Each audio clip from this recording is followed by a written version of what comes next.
गेजे गांव में फिर से प्राधिकरण का दस्ता तोड़ने के लिए, अरे क्या इरादा है? कोई माहौल बनेगा नहीं बनेगा? लगता है तुम्हारी नीयत नहीं है माहौल बनाने की। हम अपना काम चाहते हैं, बस हमारा काम हो जाओ, किसान परेशान ना हो। और आज ये प्राधिकरण का दस्ता आया है और यहाँ से फिर लौटा दिया गया। आज आप आते रहो, हम लौटाते रहेंगे।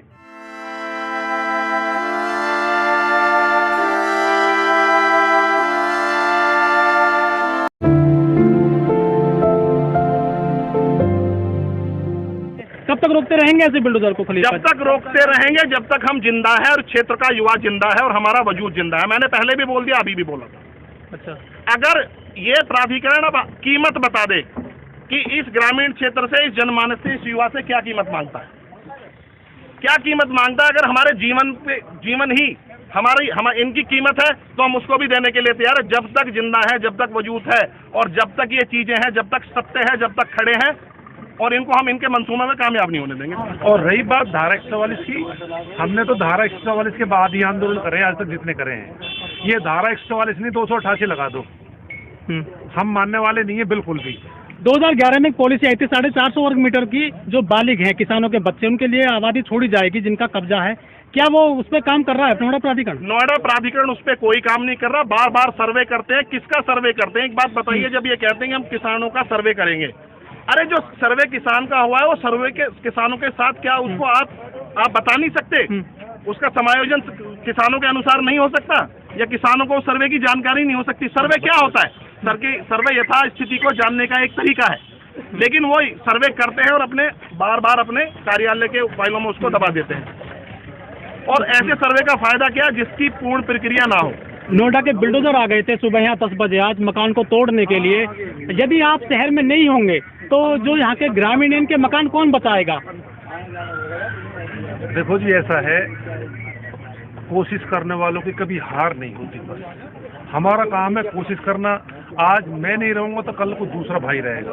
अपने बच्चों में संस्कार डाल रहे हैं, बच्चों को लड़ना सिखा रहे हैं।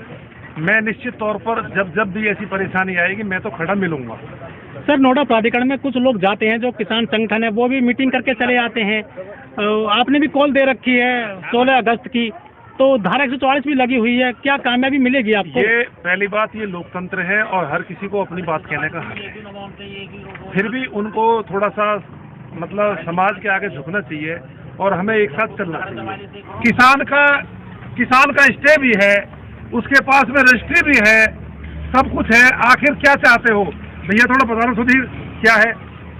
देखिए, बार बार हम एक ही बात को कह रहे हैं कि जो जाति नोएडा प्राधिकरण कर रहा है, इसकी अंत, और ये जो यहाँ पे इनके अधिकारी बैठे हुए हैं, स्थिति अंग्रेजों से भी इन्होंने बदतर कर दी है। पहले कोई आदमी किसी के आधार में कोई सबूत होता था तो कम से कम आदमी, जब देश आजाद नहीं था तो कहते हैं कि व्यवस्था बहुत सुनी जाती थी। स्थिति ऐसा पैदा कर दी गई है और ऐसा ये इतने तरीके का एक बवाल किसानों को इन्होंने इतनी गर्त में पहुंचा दिया और ऐसी हमारी छवि बना दी है। और इन अधिकारी को केवल इन जो पूंजीपति आदमी है, इनको गरीब को मार के, एक तो कहते हैं गरीब, अब गरीबी नहीं हट रही, अब गरीब को हटा दो। देखिए, ये 2000, माननीय बाबूजी जयराम जी हमारे बीच में खड़े हुए हैं, 2011 की ये रजिस्ट्री है, कोई भी आदमी इसको आके देख ले। इसमें आवासीय प्लॉट का, ये 28 लाख इस भूमि की कीमत थी, आवासीय प्लॉट का स्टाम्प इन्होंने 2011 में जमा करा।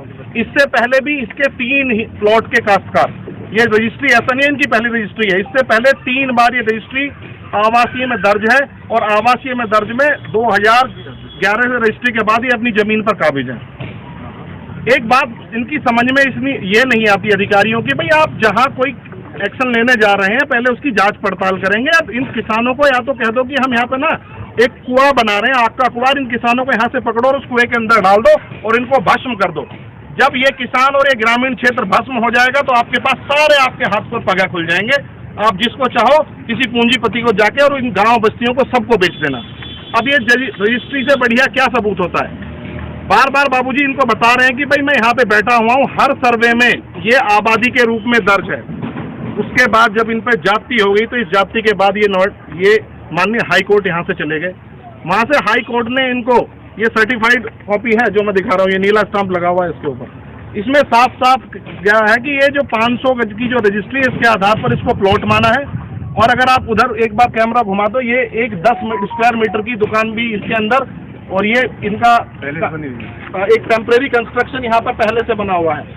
जज साहब ने भी क्लियर बोला हुआ है कि 500 गज ये जमीन और इसमें 10 गज का बना हुआ, 10 स्क्वायर मीटर का बना हुआ, लगभग 100 स्क्वायर फीट का बना हुआ ये जो स्थल है, इसको छेड़ा भी नहीं जाएगा और इसकी यथास्थिति मेंटेन करनी है।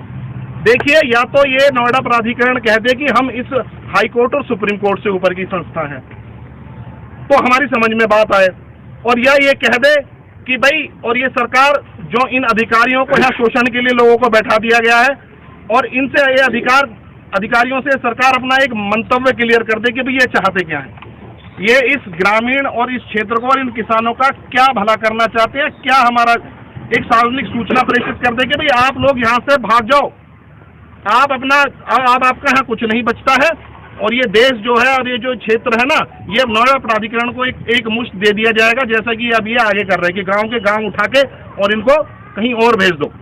तो हम तो बार बार आपसे ये कह रहे हैं कि कम से कम, अरे भैया, ये जो लीगल है इलीगल है, इसका भेद तो खत्म करो, पहले इनका किसी समस्या का समाधान। गुरुजी बार बार ये कहते हैं कि भाई क्षेत्र में आप जहाँ जा रहे हैं, पहले आप हमारा निस्तारण कर दो, जब निस्तारण कर दोगे उसके बाद तो यथास्थिति क्लियर होगी कि आपको क्या करना है क्या नहीं करना है। या केवल ये पीएसी और ये हमारे बीच के जो जवान है, इन किसानों के बच्चों से इन किसानों की हड्डी तोड़वानी है तो इन किसानों की हड्डी तोड़ दो। लेकिन एक बात मैं बिल्कुल चेतावनी के साथ कह सकता हूँ, ये जो लोग हैं ना, जो हमारे प्रतिनिधि हैं, बार बार जो ऐसी चिरनिंद्रा में सोए हुए हैं, ये सत्ताएं आने जाने वाली चीज है, लेकिन जो हम लोग हैं ना, जो हमारे घर हमारा वजूद, ये ना कभी मिटा ना कभी मिटेगा, ध्यान रखना ये बात। जाति हम बिल्कुल बर्दाश्त नहीं करेंगे। अब हमारे पास, अब ये बता दो आपको चाहिए क्या, आपको बलिदान चाहिए तो ये अब क्षेत्र का युवा भाई बलिदान देने से पीछा करोगे, ऐसा बलिदान इनको चाहिए।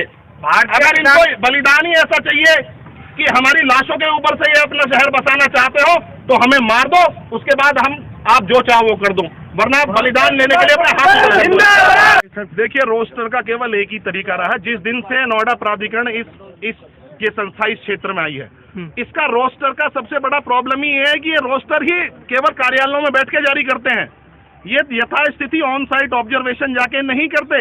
इनके रोस्टर में केवल एक ही चीज होती है, वो होता है बल। और बल किस चीज का? बल प्रशासन का बल और इनकी गलत नीतियों का बल। ये आम आदमी को रौन देने के लिए रोस्टर जारी करते हैं। एक बात बताइए, कोई भी इस देश में कोई भी जमीन या किसी खरीद फरोख्त की जाती है, उसकी रजिस्ट्री डॉक्यूमेंट के आधार पे तो खरीद फरोख्त की जाती है। अरे जब आप इनको भी झुटलाने के लिए बार बार खड़े हुए तो इनके रोस्टर का हम क्या करें? इनको पता नहीं है कहाँ से तो पढ़े लिखे लोग हैं और कहाँ से ये IAS और PCS बने हैं। ये धारा 144 या कोई भी धारा देश में इसलिए बनाई जाती है कि उसका एक व्यापक उसका स्तर होता है और एक उसमें व्यापक उसका एप्लीकेशन होता है। लेकिन धारा का मतलब क्या है? जब एक धारा एक साल में 365 दिन होते हैं। मैं माननीय DM महोदय से ये पूछना चाहूंगा कि पिछले 365 दिनों में इस गौतम बुद्ध नगर में 144 के बिना कितने हमारे फ्री दिन थे? ऐसी 144 का मतलब क्या बन जाता है जो 24 घंटे 7 दिन और 365 दिन किसी शहर में लगी रहे। हम क्या करेंगे? क्या या तो ये बोल दो कि हमारे प्रजातांत्रिक हमारे राइट ही खत्म हो गए। आंदोलन का क्या राइट? आंदोलन तो हमारा राइट है, प्रोटेस्ट करना हमारा राइट है, लेकिन वो दिन तो बता दो। 365 दिन 144 लगाएंगे। 144 को बाबा शिकायत ने बोला था 144 को 288 बनाने की स्थिति आ गई है। जब आदमी मर जाएगा तो वो रोड पे निकलेगा ही निकलेगा। धारा लगे, हमें इस बात से कोई फर्क नहीं। तो आपको डर नहीं? धारा 144 जाएंगे आप आंदोलन करने? देखिए, डर उस चीज का होता है जो जिस चीज से कोई तरीके से कोई इम्प्लीमेंट की जाती हो। जब इन अधिकारी को ही डर नहीं कि क्या गलत कर रहे हैं, ये एक रजिस्टर्ड जमीन को आकर यहाँ पे बुलडोजर पे ढाने का काम कर रहे हैं, तो क्या इनको, जब इनको गलत का डर नहीं है और हमें सही का क्या डर? हम तो सही है। आप महापंचायत करने वाले हैं 5 तारीख को, कल है 5 तारीख, तो अभी सलाह उस पर हमारी सलाह हुई नहीं है। उस पर अभी क्या करेंगे, कैसे करेंगे, हम अपने हिसाब से करेंगे, कहेंगे कुछ और करेंगे कुछ और। कितने लोग हो जाएंगे 16 तारीख को पूरे गांव में, जो 81 गांव है नोएडा प्राधिकरण के? मैं समझता हूँ 30 से 40 हज़ार लोग निश्चित तौर पर आएंगे।